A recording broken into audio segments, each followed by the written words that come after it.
Good afternoon. This is Sam, and welcome to my channel, which is called Side Hustle Sam. In my channel, I have side hustles that I do, and I discuss them. One of those side hustles that I do is Airbnb.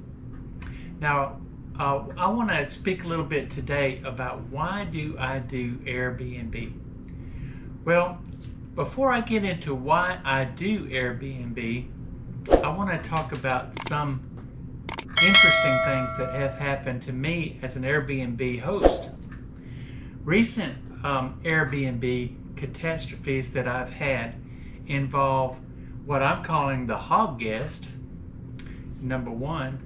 Number two, the crackhead guest. And then number three, the eviction. So we'll start with the Hog Guest. Well, a few weeks ago, there was a hurricane that came through the area, and one of my guests came from the Louisiana area. She was a single female, and my rules are my home rules are that there are no animals allowed, no pets allowed in my Airbnbs, and none of my Airbnbs do I allow pets. Well, this guest decided that she was going to bring not a pig, not one of these little miniature pigs. She brought a hog, a 300-pound hog, to my Airbnb. And I would not have even known that she had brought this animal to my Airbnb, except for the fact that I usually come home on my breaks for lunch, and I drive by my Airbnbs, which are close to the home where I live. And when I was driving by, I saw my guest in the yard with this hog. So I pull over and I stop, and I go, I normally go to the homes and change the codes on my lunch breaks to the doors, because I have self entry where they can go in and just put a code in and get in themselves. So I get to the house, and she's there with a hog in my front yard. Well, can you imagine my surprise? I get out of the car and I say hi to her, and I ask her, I said, is this your hog? Yes, it was her hog, and it was a big animal. And she said, oh, he didn't stay in the house. Well, she also had a black dog, with a little smaller black dog with her as well. And she was trying to, the reason she was still there, this was like 11:30, and checkout is at 11. And the reason that she was still there was because she was trying to wrangle this hog into her vehicle. She couldn't get the hog to go into her vehicle. Even though she had a whole pallet full of fresh strawberries, she could not coax this hog into her vehicle. So she is trying her best to get this animal into the vehicle. And I'm thinking to myself,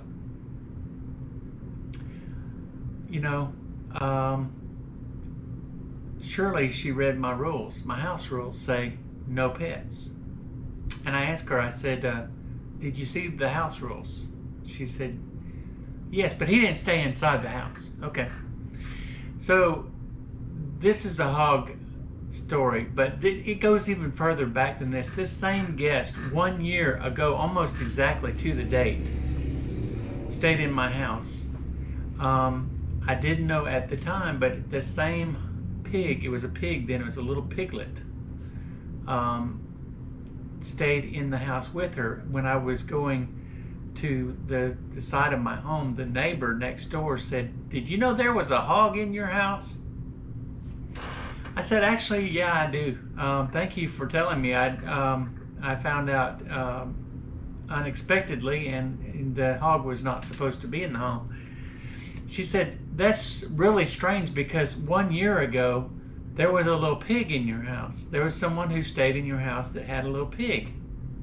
So I said, well, this same guest stayed 1 year ago, and if it would stand to reason, if this animal was a pig a year ago, a small pig, it could very well been a grown hog by now. So Anyway, that's the hog guest story. The guest brought a hog to stay in my Airbnb. When I went inside, the house smelled like a barnyard, and you know, it's really upsetting when you you know, take a lot of time and make sure your house is clean for the future guests when your current guests are doing hogoramas in your house. So there you go. That is story number 1. Here's story number 2. This is what I'm calling the crackhead. Well, you know, drugs are prohibited in any Airbnb. Well, they're prohibited anywhere, but I did not know, there wasn't any signs inside this home that this guest had used drugs. But when my housekeeper went out on the back patio area, she found this. Let me show you. Let me get you a little closer look. My friends, this is what's known as a crack pipe. And it looks like there's a little something in it. Maybe they smoked marijuana, maybe they didn't smoke crack in it. I don't know. But this is a very elaborate pipe. So people of the crack, they need not come to my house anymore. This is what you get when you rent homes on Airbnb sometimes. Now, for the majority of times, it's not a problem. It's not a problem at all.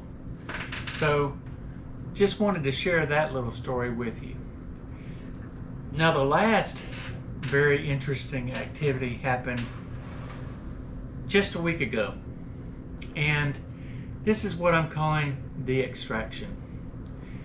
I get a call from Airbnb customer service, the ambassador of customer service with Airbnb. And the ambassador tells me that my guest, who has already been in my Airbnb for 1 week, has to leave. So I am beside myself because I'm like, well, what's going on? Why does my guest have to leave? Are they a convicted felon? Have they murdered somebody? You know, do I need to be careful from be worried about my own safety? What do I need to know here? And the thing about Airbnb customer service is they are very secretive when it comes to letting you know what's going on when your guests are having problems or when there's issues. They'll basically give you the bare minimum. They've got to leave. That was the bare minimum.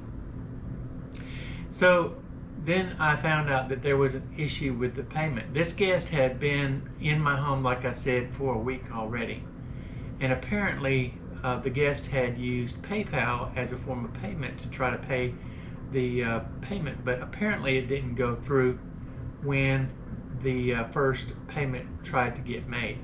This guest actually altered their reservation request. They were only supposed to stay a week, but they altered their reservation request so that they could stay another week. And they were on their second week when I got this strange call from Airbnb. So these are the kind of things that you run into, and from time to time, most of the guests are, I would say, 95.5% of the guests that I have are really good guests. They're you know, no problem, wonderful guests. Occasionally I get a guest who thinks that they're supposed to be in a Hilton resort hotel when they're actually in my 50-year-old house that is furnished with yard sale furniture. Yes, I said it, yard sale furniture. I don't put brand new furniture in my house. Are you kidding me? Why would I put brand new furniture in a house, stain the furniture? I've got burn marks on some of my furniture. Why am I going to put brand new furniture in this house? I'm simply not going to put brand new furniture. And if a guest don't like that, if they think that they're too good for not brand new furniture, then go stay somewhere else. I really don't need that kind of guests. That's probably the most difficult thing about being an Airbnb host, is when you have guests that are so critical of your home and they trash I mean, not physically trash it, but trash it when they do their reviews and they talk about what a terrible place it is. Now, like I said, 95.5% of the guests are great, and they leave great reviews and they talk about how great it is, and then you get that one turd, that one stinking turd, who wants to leave a very bad review. But you know, what can you do? It happens. And in this last couple of weeks, it happened in threes, one in each of my 3 Airbnb houses. So you take the good, you take the bad, you take them all, and there you have the facts of life. All right, now, so why do I do Airbnb? Well, I've been asking myself that question a lot lately, and you know, and then it goes back to one thing, and that is the dollar sign. Cha-ching! Did you hear that? It's the money is amazing. And then the 95.5% of folks that are decent folks and leave good reviews and act right and don't smoke crack and don't bring pigs to my house, they make it worth it. But as we transition into this next segment, I'm going to share with you, this is October, right? We still have 2 more months. Actually, this is only the 11th of October. So we still have almost 3 more months before the end of the year. I haven't even booked anything in November or December. And when I share with you the revenue streams, you would be amazed. And that is the income that I bring in. That doesn't even account for the amount of money that I pay my cleaning service. I have a cleaning service. It's actually just one lady, does a wonderful job. She comes in and she cleans the house after every guest, and she gets paid a fair wage too. I mean, it takes an average of about maybe an hour and a half for her to clean one house, and she gets $35 a pop.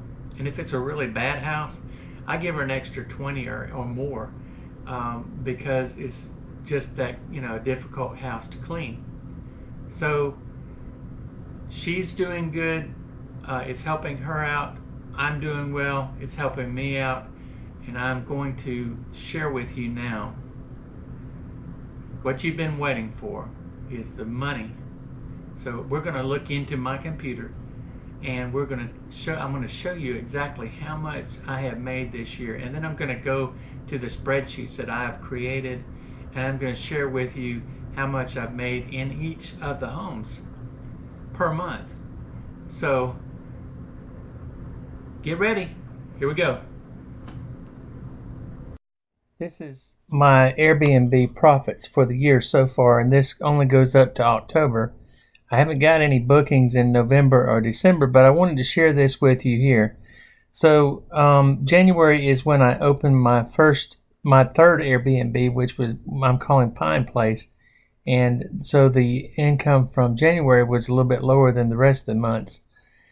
So moving into February, it goes up a little bit to $39.80 for the month. Sorry, I closed my camera thing. Then March it went to $4,364. April was $6,290. May is $5,244. June is $5,777, and July went up to $6,125, which was a record high for at that point. And then the next month it went up to $6,904, which is actually the highest amount that I've ever made on 3 Airbnbs ever. So that was a record month.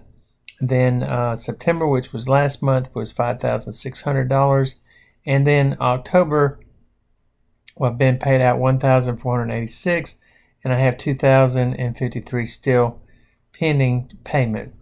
So Not all of this month has been booked, but it looks like it's going to be another good month. I think it'll get close to 6,000, if not more. So we'll see how it does, and then we'll see November and December. A lot of my bookings are coming later, like within a week or so of the guest arriving. So that shows you what I made this year. So far, 50,961. So that is a really good amount of money that you can make. Now let's go back to 2020 and see how we did then. Now last year was not quite as good as this year because of COVID, and there were some times when Airbnb canceled the reservations that guests had, and so hosts were kind of just left out there to fend for themselves. But I only had 2 houses for the entire year of 2020. So my total income for 2020 was $23,275, which is not too bad considering it's just 2 houses. That's a little over $10,000 a house. Now this money that is received is after it's the total amount of money that's received. I still have to pay my housekeeper, my cleaning service after that, and I pay my cleaners pretty good money. I pay them I pay her $35 for every time she comes to clean this 2-bedroom house, and one of them is a 3-bedroom house with 1 bath. The other one are 2-bedroom and 2 baths. So that's not bad. It usually takes her about an hour and a half to get them cleaned, and so that works out pretty good. So that's showing you, basically what kind of income you can expect from Airbnb. Long-term rentals, they're not bad. They're very consistent. You don't have to worry about the reviews and those folks who leave bad reviews, and you don't have to worry about the bad guests because it's the same people staying in the house the whole time. Now keep in mind, I do have other houses besides the Airbnbs. I have, let's see, 1, 2, 3, 4, 5 long-term rental houses, and so that contributes to the income as well. So that right there, ladies and gentlemen, is why I do Airbnb. It's very lucrative, and you can make a considerable amount of money doing that. So there you go. Well, I hope you enjoyed watching today's video and you learned a little bit about Airbnb and the process, and want to make sure that you all understand that Airbnb is a good thing to do, but it comes with its risks, and it also comes with its downside. But for the most part, it is a very good, productive thing to do. But what I would like you to take away from this is that Airbnb is not something that you just blindly go into. You need to know a little bit about it before you go into it. But once you do find out some information, just jump into it. It takes a little bit of money to get started. You got to have a place. I don't recommend doing the arbitrage where you rent an apartment or a house or something like that and then furnish it and then try to make money off of Airbnb, because your expenses are probably going to be almost as much or as much as your costs. So, and what you're bringing in is not going to be much more, in other words. So I caution against that, and unless you're charging really high prices. But if you're in a real big area, you might be able to get away with doing that, but you probably couldn't get away with it in most locations. So I hope you enjoyed this video, and if you did, give it a big thumbs up and be sure and smash that like button and come back and join us often. So thanks for joining us today, and if you watched this far, then you're one of the very few that made it this far. But if you're not a subscriber, then shame on you. You should become a subscriber and then come on board and with the Side Hustle Sam Empire. And we'll see you on the next one. Thank you.